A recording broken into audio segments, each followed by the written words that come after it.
أرستا زينام منستر نقدن قطناو زمدنان دكتور كاساون غوفي مس بريزيدانت بيت مخري نقدن اندسترين اسيا افريكا دكتور جي دي سينغ تلازيبو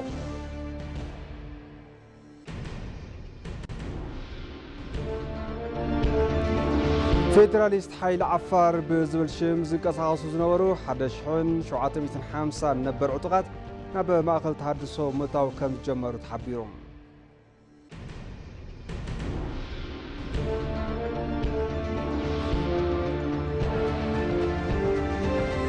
كاب زينات أتلتيكس عالم نتقعات محوراو ميديا استقالعو 25 أتليتات استفالي هاجرات دقف artificial intelligence كم زقبرن عفليتهم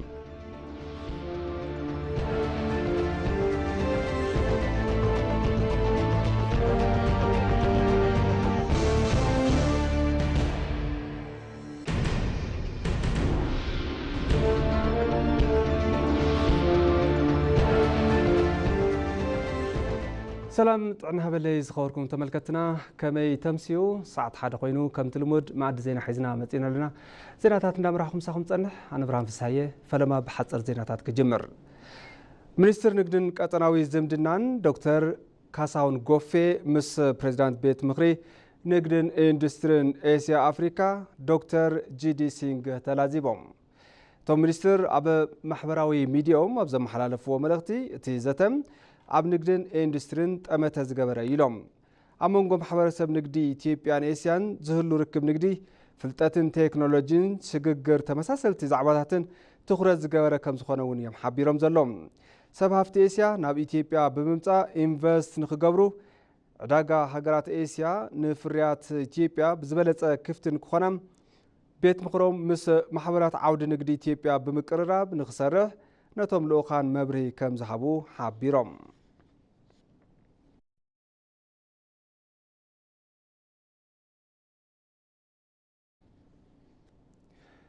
عب كل تجراي لعلي حمشتشح نبر تواقاتي نبر حبرة السب تتصنبيروم عب كل تجراي حمشتشحن شوعة ميتن عسران شومنتن نبر تواقاتي بسلطنة تحدثو بمحلاف نبر حبرة السب متصنباروم بيراوي كوميشن تحدثو فليتولوم دايركتور تلمن كتلن بروغرام تي كوميشن كولونيل بلاي عببم عبتي كلل سوعان حمشتشح نبر عطقات عوشت 4 أوارح بسلطنة تحدث بيلوم ناب حبرتسب ناي مملا سراح يسرح كم زولو تزاريبهم بزي كيدي 5728 نبر تواقاتي أب مأخلات مقالة راق حموسن بمتاو سلطنة تحدث زازيمهم ناب محبرتسب نكسن بارو كم استقبر فليطبلهم أبتي كلل ننبر تواقاتي زوهاب سلطنة سروع حواتهم بزقبا ممرح بزاقل من قد كم زخنة توم دايركتور أبرهم اللهم أبا قطالون أب كبابي كتما عدوا زركب ماخل سلطنة عادي برح سرحتي حدثات بمززام سلطنة تحدث عقمي قبلا كب نمبال يسرح كم زولو مزرابهم قلقالو زين ايتيوبيا تابسيبوهم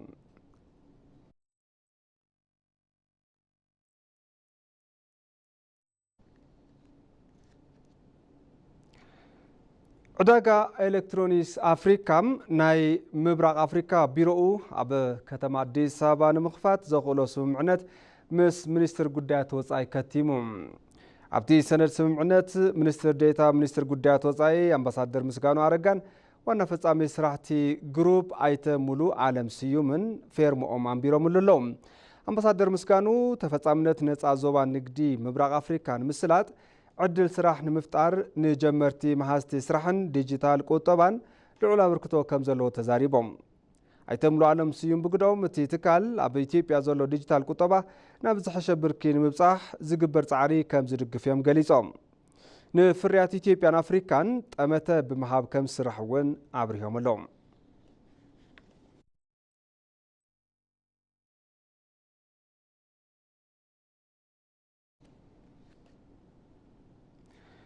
بروجكت مقدي أبرها كاستل سايزانا لعلواي بيت فردي مقالة 900 كمز توقنا تقليتهم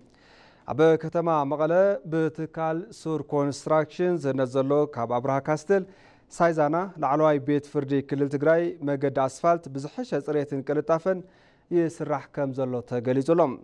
حلفتي بروجكت انجينير محارقزو تي زنزلو قودنام ናብ ብዙሓት ኣንፈታት ዝወስድ መመሓላለፍ መገድን ብኣብዝሓ ናይ ንግዲ ትካላት ዘለውን ኣስታት 1 ኪሎ ሜትሮ ዝሸፈነ ኢሎም ስለዝኾነ ከም ትካል ዝለዓለ ቆላሕታ ብምሃብ ሙሉእ ዓቕሙ ኣዋዲዱ ይሰርሕ ከም ዘሎ እዮም ሓቢሮም ዘለዎም እቲ ስራሕ ኣብ ዝሓፀረ እዋን ንምዝዛም ብዝሐሸ ቅልጣፈን ፅሬትን እናሰርሐ ከም ዝርከብ ብምግላጽ ዛጊድ ኣፈጻጽማቲ ፕሮጀክት 9 ዓመታዊ ስራሕቲ ከም ዝተወገነ ገሊጾም ዘለዎም ነበርቲ እቲ ከባቢ ኣብ ጎኒ እቲ ትካል ኮይኖም ዝገብርዎ ዘለው ኩለንተናዊ ተሳትፎ እውን ኣመስጊኖም ብዛዕባ እቲ ፕሮጀክት ርእቶ ዝሃቡ ነበርቲ ከተማ መቐለ ብግዶም ብዝውገኑ ዘለው ስራሕቲ መገዲ ኣዝዮም ሕጉሳት ከም ዝኾኑ እዮም ገሊጾም ስር ኮንስትራክሽን እታ ዝርከባ ውስን ሃፍቱ ሒዙ ህዝቢ ትግራይ ብልምዓት ንምድባስ ዓሊሙ ዝጀመሮም ልምዓታዊ ንጥፈታት ንቅድሚት እውን ኣጠናኺሩን ክቕፅለሉ እቶም ነበርቲ ተላብዮም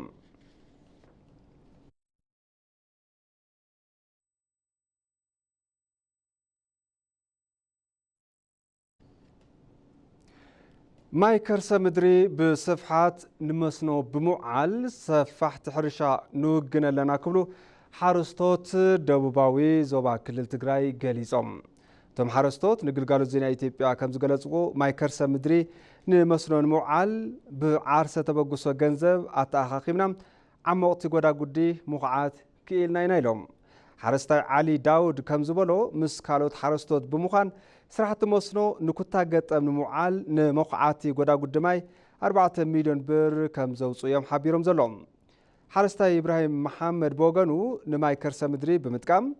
ኣብ ዓመት 4 ግዜ ምፍራይ ከም ዝከኣል ጽቡቕ ተመክሮ ክረክብ ክኢልና ኢሉሎም ዳይሬክተር ልምዓት መስኖ ቢሮ ሃፍቲ ተፈጥሮን ሕርሻ ነቲ ግዜያዊ ምምሕዳር ኣይተሃይሉ ታደለ ከም ዝገለጽዎም ኣብ ዝሓለፈ ዓመታት ኣብቲ ክልል ካብ ዝነበረ ምንቅስቓስ መስኖ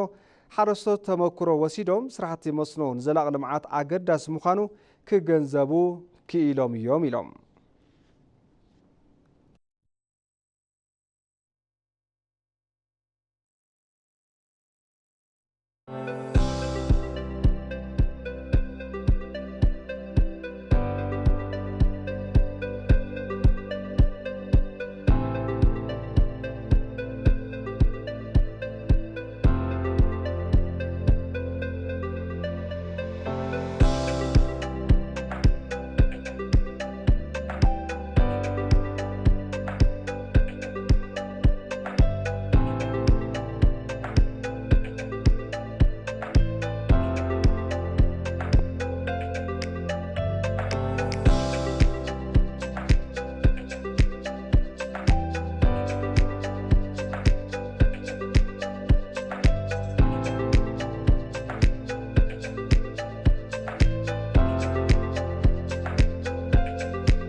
معد زينا حزوني قصل حزدما بزرزر نابز حزنام زيناتاتي كحلفكم فيدراليست حيلي عفار بزبل شم زنقص عاوسو زنورو حدشحن 750 نبر عطقات ناب ماقل تحدثو متاو كمز جمرو تحبيروم مس منقستي بستفاتصم سمع سلام سعيبو توم عطقات عطقوم قدمي ورحي አረኪቦም ለው ተባሂሉ ንጸብጻብ ንብረት የተሆነ አባዲ ደመቀ ፌደራሊስት ኃይል ዓፋር ብዝብል ዝንቀሳቀሱ ዝነበሩ ነበር ዕጡቃት ናብ ማእከል መሰልጠኒ ተሃድሶ መታው ጀሚሮም ኣብ ዝሓለፈ ወርሒ ሕዳር ዕጥቆም አረኪቦም ተሃድሶ በሙሳድ ናብ ስሩዕ መነባብሮኦም ከም ዝምለሱ ስምምዕ ተፈጺሙ ነይሩ መሰረት እቲ ስምምዕ 1750 ነበር ዕጡቃት ናብ ማእከል መሰልጠኒ ተሃድሶ አብዓላ እናአተው ይርከቡ የአፋር ክልላዊ መንግስትና የአፋር ፌደራሊስት بمنجست كل العفارن فيدراليست حيلن بستفصم سممع سلام نام ماخل اناتو يصني حميم حزي خيدي ديموكراتايزيشن جميرنا يسلنا بمدايزي استاد 1750 زخونو نبر عطقاتنا بماخل اتيوم كمزغبون زي سلطنا كوسدون يوم إلنا تسويت نقبر زي سممع بفيدرال افلوطو زتوهابو ንሰላም ቀዳምነት ብምሃብ ዕጡቃት ናብ ማእኸል መሰልጠኒ ከኣቱ ከም ዝተገብረ መተሓባበሪ ተሃድሶ ክልል ዓፋር መሐመድ ዓሊ ገሊጾም ለሰላም መክፈል ያለብን ዋጋና ማድረግ ያለብን መሄድ ያለብን መንገዶች ሁሉ በመሄድ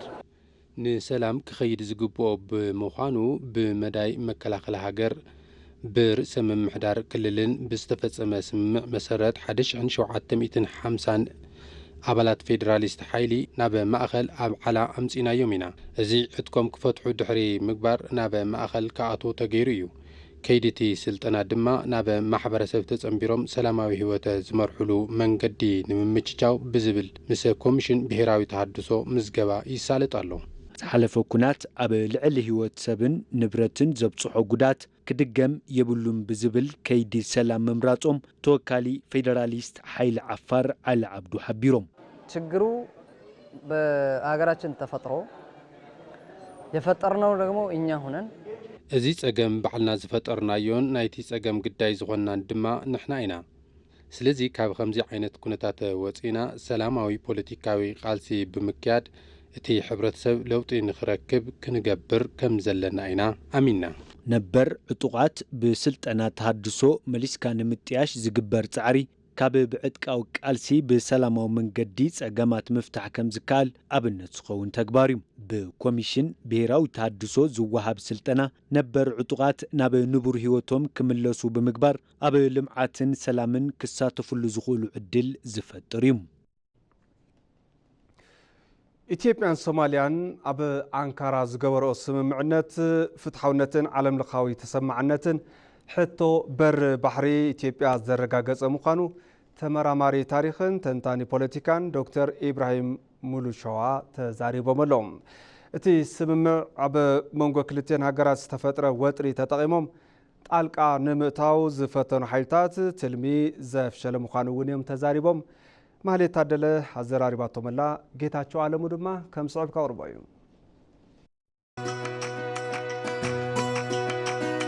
ኢትዮጵያን ሶማሊያን ኣብ አንካራ ዝገበረኦ ስምምዕነት ኣብ መንጎ ክልቴን ሃገራት ዘሎ ጉርብትና ናብ ጽቡቕ ኩነታት ንክምለስ መገዲ ዝኸፍት ምዃኑ ተመራማሪ ታሪክን ተንታኒ ፖለቲካን ዶክተር ኢብራሂም ሙሉሸዋ ተዛሪቦም። ዶክተር ኢብራሂም ነዚ ዝበሉ ምስ ኢቲቪ ነት ስምምዕ አመልኪቱ ኣብ ዝነበሮም ጻንሒት እዩ። በሁለቱ አገራት መካከል ቀዳማይ ኣብ መንጎ ክልቴን ሃገራት ዘሎ ጉርብትና ናብ ጽቡቕ ኩነታት ንክምለስ መንገዲ ይኸፍት እዩ። ካልኣይ ኣብቲ ስምምዕ አንካራ ከም ተገልጸ ኢትዮጵያ በር ባሕሪ ናይ ምርካብ መሰላን ናይ ምርካብ ድሌታን ሶማልያ ተረዲእላ ኣለኹ ዝብል ትርጉም ዘለዎ ስምምዕነት እዩ። ስለዚ እዚ ዓብይ ነገር እዩ። ካልእ ብዙሕ ዘይረኣናዮ ዝመስለኒ ኢትዮጵያ ዝኸፈለቶም መስዋዕትታት ንድሕነት ሶማልያ ምዃኑ ሶማልያ አሚና ዝተቀበለትሉ ኩነታት አሎሞ እዚ ልዑል አፍልጦ እዩ። ሶማሌ ደህንነት መሆኑን ሶማሊያ አምና የተቀበለችበት ሁኔታ ነውና ይሄ ትልቅ ሪኮግኒሽን ነው። ብምክንያት እቲ ስምምዕ ክልቴን ሃገራት ኣብዚ ዞባ ወጥሪ ንክህሉን ካብቲ ወጥሪ ክኸስባ ይደልያ ንዝነበራ ሃገራትን ሽርሒ ዘፈሸለ ምዃኑ እውን ገሊጾም። እዚ አካባቢ የሚደረግ ኣብዚ ዞባ ዝግበር ዝኾነ ይኹን ዓይነት ክፍተት ዝደልያ ሃገራት ብዙሓት እየን። ብፍላይ ከም ኢትዮጵያ ንዝበላ ሃገራት ጸላኢት ገይሮም ዝሓስቡ ሰባት ብዝተረኸበ አጋጣሚ ኢትዮጵያ ምስ ዝኾነት ሃገር ምጽላኣ ከም ዓብይ ዕድል እዮም ዝቆጽርዎም። ስለዚ ንዕኦም መእተው መገዲ ይኸውን እዩ ማለት እዩ። እዚ ስምምዕ ንዕኡ እዩ ዘትርፎም ኢትዮጵያን ሶማልያን ናብ ሓደ እንትመጻ ያንን ነገር ነው የሚያስቀረው። ኢትዮጵያና ሶማሊያ ወደ አንድ ሲመጡ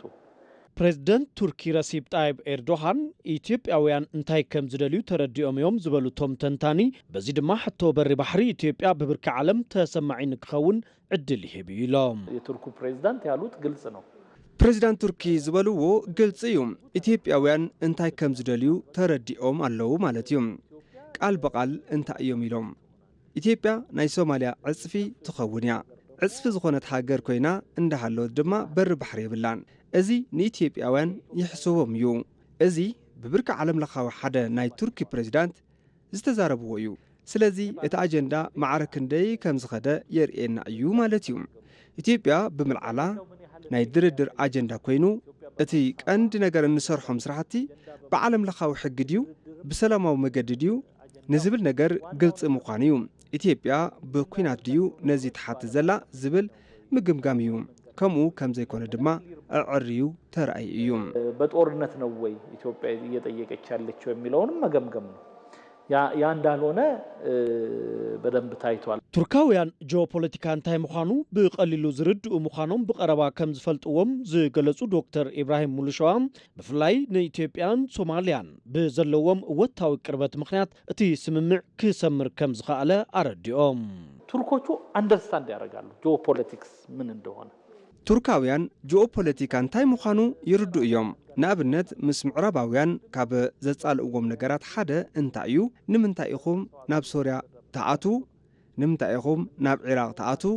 ንምንታይ ናብ ካልኦት ሃገራት ጥሒስኩም ተኣቱ ስለ ዝብልዎም እዩ ንሳቶም ከዓ ንስኻትኩም እኳ ካብ ርሑቕ እናመጻእኹም ንሕና ምስ ጎረባብትና ከይንቀራረብ እትገብርዎ ምክንያት የለን እዩ ካብ አሜሪካ ካብ ፈረንሳይ ናብ ጅቡቲ መጽኦም መርበብ ጦር ይህልዎም እንተድልዮም ካብ ሶማሊያ ይኹን ካልኦት ሓፍቲ ይጉሕሉ ናብ ኢትዮጵያ እንተመጺና እንታይ እትይኩም ይብሉ ኣብዚ ጎረቤት ኮይንና እንዳሃለና ኣብዚ ጎረቤት ኮይንና እንዳሃለና ኣነ ሓደ ቀንዲ ናይ ቱርኪ መበገሲ ዝመስለኒ ናይ ኢትዮጵያን ቱርክን ጂኦፖለቲካዊ ድሌት ቱርካውያን ይርድኦም እዩ ባህላ እዮም ካልኦት ከይተሳኽዐሎም ቱርካውያን ዝተሳኽዐሎም ንሶም ንሶማልያ ይኹን ኢትዮጵያ ሓደ ዓይነት ኣረኣእያ ስለ ዘለዎም እዩ ሶማልያ ትብሎ ይርድኦም ኢትዮጵያ ትብሎ እውን ይርድኦም እዩ ምስ ክልቴን ጽቡቕ ርክብ ኣለዎም ስለዚ ቱርኪ ብክልቴን ሃገራት ተቐባልነት ንኽትረክብ ገይርዋ እዩ ማለት እዩ ለአስታራቂነት በኢትዮጵያም በሶማሊያም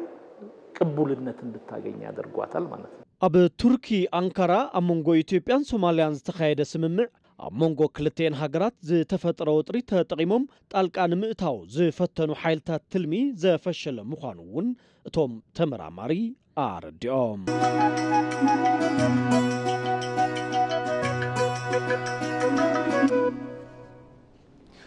ሓረስቶት ክልል ሶማሌ ኣብ እዋን ክራማት ብዘርእዎ ምህርቲ ስርናይ ተረባሕቲ ምዃኖም ገሊጾም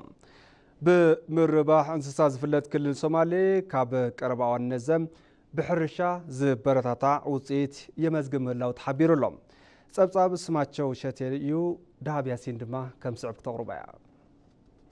እዚ ኣብ ክልል ሶማሊ ወረዳ ዋብሪ ኣብ ክረምቲ ዝለምዐ ግራት ስርናይ እዩ ሓረስቶት ዝራእቶም ብኮምባይነር በመጥቃም ይከበለው ሓረስታይ ሙክታር ዓብዱ ቅድሚ ቀረባ ዓመታት ከም ሃገር ንስርናይ ዝተዋሃበ ጠመተ ኣብ ግምት ብምእታው ናብ ማሕረስ ዝኣተው እዮም ኢትዮጵያ እና በሶማሊ ክልልም ከውጭ የሚመጣ እርዳታ ነበር ሲዴ እሱ ደግሞ ለኛ ጦር አልነበረም ኣብ ኢትዮጵያን ክልል ሶማልን ካብ ደገ ዝመጽእ ስርናይ ረድኤት ነይሩ ንዓና ጽቡቕ ኣይነበረን ምኽንያቱ ህዝቢ ነቲ ረድኤት ይጽበይ ስለ ዝነበረ ውሕስና ምግቢ ኣየረጋገጸን ነይሩ ስለ ዝኾነ ካብ ተጸባይነት ተላቒቕካ ባዕልኻ ሰሪሕኻ ባዕልኻ ምብላዕ ዝሕሽ እዩ ካብ ዝብል ኢና ተላዒልና ኣብ 2016 2017 ሕርሻ ክራማት ሓረስታይ ሙክታር ሓዊሱ ኣብ ተኸባቢ ዝርከቡ ሓረስቶት ዝሓሸ ምህርቲ ከም ዝረኽቡ ተስፋ ኣለዎም ስንዴው አሁን በዚህ በ3 ዓመት ነው በ5 ዓመት ውስጥ እዚህ ያለው ህብረተሰብ በሙሉ ስርናይ ኣብ ውሽጢ 3-5 ዓመትን ኣብዚ ዘሎ ማሕበረሰብ ስርናይ ይዘርኢ ዘሎ ምኽንያት ዕዳጋ ኣለዎ ዝናብ ተረኺቡ ቀልጢፉ ይበጽሕ እሞ ውፅኢታዊ እዩ ስለ ዝኾነ ካብ ካልኦት ዝራእቲ ዝሕሸ እዩ ኢለ ዝኣምን ዘንድሮ ዝናብ ስለነበረ እርሻዎቹ በደንብ ይወጥቷል ሎም ዘበን ዝናብ ስለ ዝነበረ ሕርሻ ብጣዕሚ ጽቡቕ እዩ ዘሎ ስርናይ ምህርቲ እውን ኣሎ እዚ ንዓና ጽቡቕ እዩ ሎሚ ሸይጥና ጽቡቕ ውፅኢት ተረኺብና ኣብ ዝቕጽል ዓመት እውን ብዙይ ንቕጽል ማለት እዩ ኣብ ክልል ሶማሊ ዋበሪ ወረዳ ኣብ 2016-17 ሕርሻ ክራማት 97,000 ሄክታር መሬት ብዝተፈላለዩ ዝራእቲ ተሸፊኖም እዮም ብኣርባሕቲ እንስሳነት ዝፍለጥ ክልል ሶማሊ ቅድሚ ቁርብ ዓመታት ብሕርሻ ዘበረታትዕ ውፅኢት ይምዝግበሎ ሓላፊ ቢሮ ሕርሻ ክልል ዶክተር ዓብዱልቃድር ከም ዝበልዎ ኣብ ዝሓለፉ ዓመታት ንሕርሻ ዝወሃብ ዘሎ ጠመተ ዝበረታትዕ ለውጢ ኣመዝጊቡ እዩ ኢሎም deegaanka Soomaalida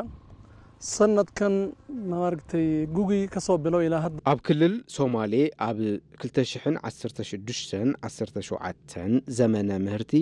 ልዕሊ 1 ሚሊዮን ሄክታር መሬት ብዝራእቲ ተሸፊኑ እዩ 31 ሚሊዮን ኩንታል ምህርቲ ጽቢት ይግበር ካብ ስርናይ ጥራሕ 5 ሚሊዮን ኩንታል ንጽበ ስርናይ ንዘርእ ካብ ረድኤትን ጽግዕተኝነትን ንምውጻእ መንግስቲ ንልምዓት ብዝሃቦ ጠመተ ኣብ ዝሓለፉ 6 ዓመታት لوط تمزجيبي قدم 6 عامات 400,000 هكتار مريت بزراعة تشفينو نيرو أبز حز أوان 1 مليون هكتار بزحنا إنا مهرتون وسيخيو بموداد منجستن هزبنينا لوطي أمسينا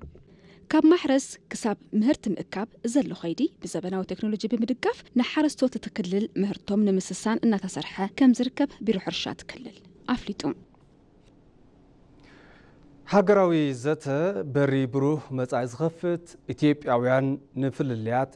ንኹሉ ዘማእኸለ ፍታሕ ዝናዲሉ ሃገራዊ ዋኒን እዩ ኮሚሽን ሃገራዊ ዘተ ምዕራፍ ኣጀንዳ ምትእኻብ እናካየደ ቀፂሉሎ በሪ ብርሃነ ዝርዝር ኣለዎ ኣብ ኢትዮጵያ ዝተፈላልየ መበገሲ ወይ ድማ ድሕረ ባይታ ዘለዎም ፍልልያት ብሓቋፋይ ሃገራዊ ዘተ መዕለቢ ንኽረኽቡ ሃገራዊ ኮሚሽን ዘተ ካብ ዝተጠያሸሉ እዋን ኣትሒዙ ዕማማቱ በብብርኩ እናሳለጠ መጺኡ እዚ ከይዲ ሃገራዊ ዘተ እዚ ፍልልያት ኣብ ዙርያ ሰደቓ ብእሂን ምሂን ዝፍትሕሉ ንኹሉ ተረባሒ ዝገብር ባይታ ንምንጻፍ ቀዳምነት ዝሃበ ሃገራዊ ዋኒን እዩ ላሉብን አለመግባባቶችና የሐሳብ ልዩነቶች ንዘለውና ዘይምርዳእትን ኣፈላላይ ሓሳባትን ምኽንያትዮም ትብልዎም ፈሊኹም በመውፃእ መፍትሒ ክጥልሹ ዕድል ዝፈጥር ታሪኻዊ መድረኽ እዩ ሃገራዊ ፋይዳ ዘለዎም ዛዕባታት ብምይይጥ ብምፍላይ ኣማዕቢልኩም ንኽትቡና ሓላፍነትኩም ብግቡእ ንኽትዋፅኡ ብትሕትና ይሓትት ሃገራዊ ኮሚሽን ዘተ መቐጸልታ እቲ ኣብ ዝተፈላለዩ ክልላትን ከተማታትን ናካየዶ ዝመጸ ኣጀንዳ ናይ ምትእኻብ ምዕራፍ ኣብ ክልል ኦሮሚያ እውን ኣብ ዝቕንያት እናሳለጸ ይርከብ የተለያዩ የማህበረሰብ ክፍሎች በአማካይ 10 የሚሆኑ የማህበረሰብ ክፍሎችን ካብ ዝተፈላለዩ ክፋላት ማሕበረሰብ 10 ዝኾኑ ተወከልቲ መጽኦም እዮም ልዕሊ 7,000 ተሳተፍቲ ኣብዚ መድረኽ ኣለዉ እቶም እናተልዓሉ ዝርከቡ ዓበይቲ ኣጀንዳታት እዮም ብፖለቲካ ኣብ ጸግዒ ዝነበሩ ሰባት እውን መጽኦም ኣጀንዳና እዚ እዩ ብዛዕባ ሃገርና ንሓስቦ እዚ እዩ እዚ ስጋት ኣለና እዚ ተስፋ እዚ እዩ ዘለና ኢሎም ብሓባር ዝመያየጥሉ ዘለዉ መድረኽ እዩ ኣብቲ ዝካየድ ዘሎ ምዕራፍ ኣጀንዳ ምትእኽኻብ ኣብቲ ንቕድሚት ዝካየድ ሓፈሻዊ ሃገራዊ ዘተ ዝለዓሉ ሕቶታትን ሓሳባትን ክፍለዩ ትጽቢት ይግበር ክፋላት ሕብረተሰብ ኣብ ሓፈሻዊ ሃገራዊ ዘተ ዝውክልዎም ተሳተፍቲ እውን ክመርጹ እዮም በሃገራዊ ናሽናል ፕላነሪ በምንለው ላይ ኣብቲ ሃገራዊ መድረኽ ንብሎ ነዞም ክፋላት ሕብረተሰብ ወኪሎም ነቶም ዝተልዓሉ ኣጀንዳታት ሒዞም ዝሳተፉ ሰባት ክመርጹ እዮም ንኣብነት ኣብዚ ካብ ቦረና ዝመጹ ሰባት ቦረና ወኪሎም ኣብ ሃገራዊ ዘተ ኢትዮጵያ ዝዝትዩ ሰባት ድምፆም ዘስምዑሎም ሰባት ክመርጹ እዮም ኣብ ዝተፈላለዩ ክልላትን ከተማታትን እናተኻየዱ ኣብ ዝመጹ መድረኻት ምትእኽኻብ ኣጀንዳ ተሳተፍቲ ነቲ ተፈጢሩ ዘሎ ከይዲ ሃገራዊ ዘተ በሪ ብሩህ ሃገራዊ መጻኢ ምዃኑ የልዕሉ ወጣቶች ከዚህ ሃገራዊ ውይይት በኋላ መናእሰይ ድሕሪ ሃገራዊ ዘተ ምዕብልቲ ኢትዮጵያ ክንርኢ ንብህግ መብዛሕትኡ እዋን ጎንፂ እንትበዝሕ መንእሰይ ተጎዳኢ መናእሰይ ግዳያት ከይኾኑ ኣብዚ መድረኽ እዚ ሕቶ ተሃልዩ እናቕረብና ክንሳተፍ ኣለና ሃገራዊ ምክክሩ በጣም ጥሩ ነው ምክንያቱም ሃገራዊ ዘተ ብጣዕሚ ጽቡቕ እዩ ምክንያቱ ሃገርና ኣብዚ ሕዚ እዋን ብዙሕ ነገራት እናተኣናገደት እያ ትርከብ ሕዚ እናተሳለጠ ዘሎ ኣጀንዳ ናይ ምትእኽኻብ ተግባር ነዚ መፍትሒ ዝኾነ ኢትዮጵያን ወደ አንድ ኦሮሚያን ወደ አንድ የማምጣቱ ስራ በጣም አብልቶና አጉልቶ እየሄደበት ነው ያለው ኢትዮጵያ ኮነ ኦሮሚያ ናብ ሓደ ንምምጻእ ዝግበር ጻዕሪ እናሰፍሐን እናጎልህን እዩ ዝኸይድ ዘሎ ካብዚ ኮሚሽን ምክክር ንቅድሚት ትጽቢት ዝግበር ኣብ በረኻ ዝተረፉ ዕጡቋት ናብ ዝመጽኦም ክላዘቡ ንኽገብር ኣበርቲዑ ከም ዝሰርሕ ዓብዪ እምነት ኣለና ጉጉታችን ሰላምና ባህግና ብሰላም ወፂኻ ምእታው እዩ ናብዚ ሰላም ንኽንመጽእ ድማ ክንተኣማመን ኣለና ሀገራችን ወደ ሰላም ይመጣል ሃገርና ናብ ሰላም ንኽትመጽእ ሰብ ብሰላም ወፂኡ ንኽኣቱ ብዘይ ስግኣት ስርሑ ንኽሰርሕ እዛ ሃገር ናብ ሓደ ንኽትመጽእ እየ ተስፋ ዝገብር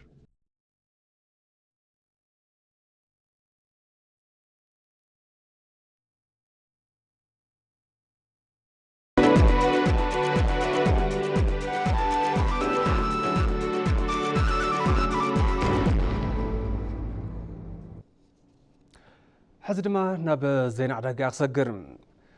أب تقرأي ن 380 ይቅርታ ን138 ሰብ ሃፍቲ ስነ ስርዓት ምውፃእ ዕፃ መሬት ኢንቨስትመንት ተሳሊጡሎም ኮሚሽን ኢንቨስትመንት ጊዜያዊ ምሕዳር ክልል ትግራይ ኣብ ራብዓይ ዙር ከተማ መቐለም ንዝወፅእ መሬት ኢንቨስትመንት ውድድር ፕሮጀክቶም ቅቡል ዝተገብሩ 138 ሰብ ሃፍቲ ስነ ስርዓት ምውፃእ ዕፃ ምትሕልላፍ መሬትን ሎሚ ኣካይዱሎም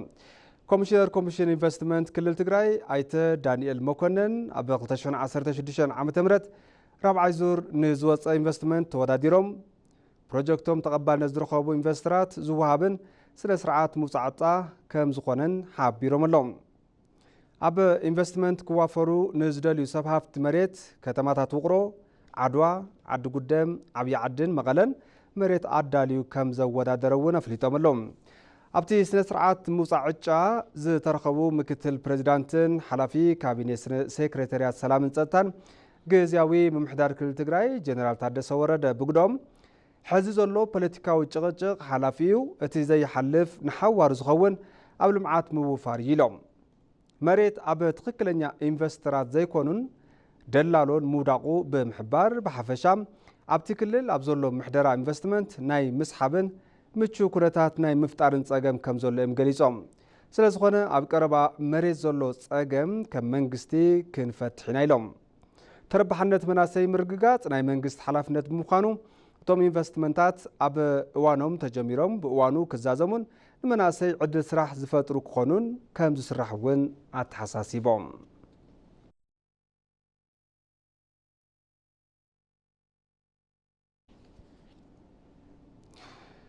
ኣብ ከተማ ኣዲስ ኣበባ ብልዕሊ ብዘይ ብፅሒት እንትነግሩ ዝነበሩ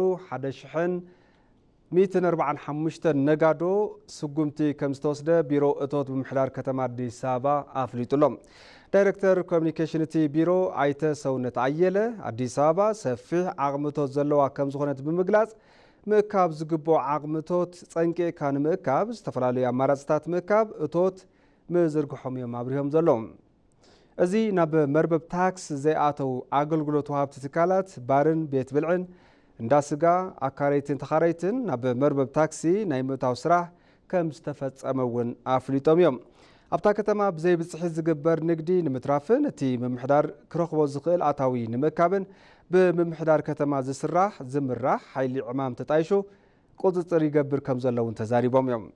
ኣብ ዝሓለፈ ወርሒ ሕዳር ጥራሕ ኣብ ልዕሊ ብዘይ ብፅሒት እንትነግዱ ዝነበሩ 145 ነጋዶን ትካላትን ስጉምቲ ምውሳዶም ምግላጹ ግልጋሎት ዜና ኢትዮጵያ ጸብጺቡሎም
ዜናታትና ሕዙን ይቕፅሉ ተመልከቲ ሕዚ ድማ ናብ ዜና ውፃ ክሰግር ንጥቕዓት ማሕበራዊ ሚድያ ንዝተቓልዑ 25 ኣትሌታት ደገፍ ኤኣይ ተገይሩሎም ኣትሌቲክስ ዓለም ንጥቕዓት ማሕበራዊ ሚድያ ንዝተቓልዑ 25 ኣትሌታት ዝተፈላለዩ ሃገራት ደገፍ አርቲፊሻል ኢንተለጀንስ ማለት እውን ኤአይ ከም ዝገበረ ፍሊጥሎም እቲ ትካል ኣብ ዝገበሮ ናይ 4 ዓመውቲ መጽናዕቲ ቶም አትሌታት ንዝኸፈ መጥቃዕቲ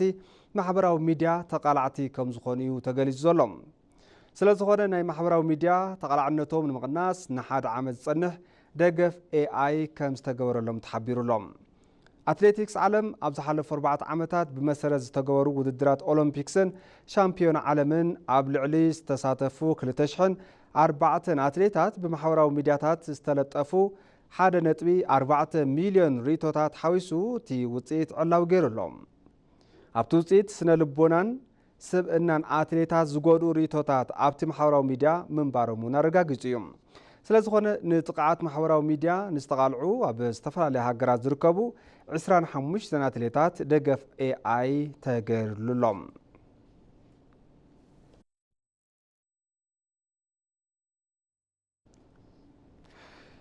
ፕሬዚዳንት ሩስያ ቭላድሚር ፑቲን ምስ ተመራጺ ፕሬዚዳንት ኣሜሪካ ዶናልድ ትራምፕ ንምርኻብ ድልዊ ከም ዝኾኑ ገሊጾም ፑቲን ሎሚ ኣብ ዝሃብዎ መግለጺ ዶናልድ ትራምፕ ክረኽበን እንተደልዩ ድልዊ እየ ኢሎም ኣለዉ ክልቲኦም መራሕቲ ንመወዳእታ ግዜ ብኣካል ዝተረኸብሉ ኣብ 2019 ኣቋፅራ ፈረንጂ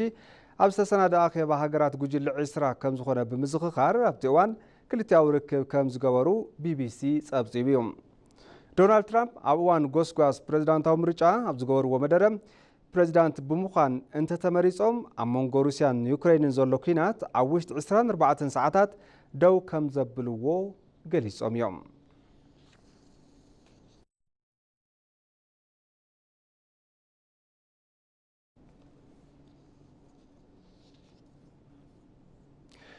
ተመልከቲ ማዕድ ዜና ቅድሚ ምዛምና ቀንዲ ዜናታት ዝዕለተ ከዘኻኽረኩም ሚኒስትር ንግድን ቀጠናዊ ዝምድናን ዶክተር ካሳሁን ጎፌ ምስ ፕሬዚዳንት ቤት ምክሪ ንግድን ኢንዱስትሪን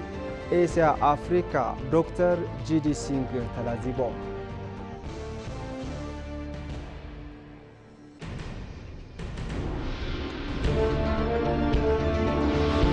ፌደራሊስት ሓይሊ ዓፋር ብዝብል ሽም ዝንቀሳቐሱ ዝነበሩ 1750 ነበር ዕጡቓት ናብ ማእኸል ተሃድሶ ምእታው ከም ዝጀመሩ ተሓቢሩ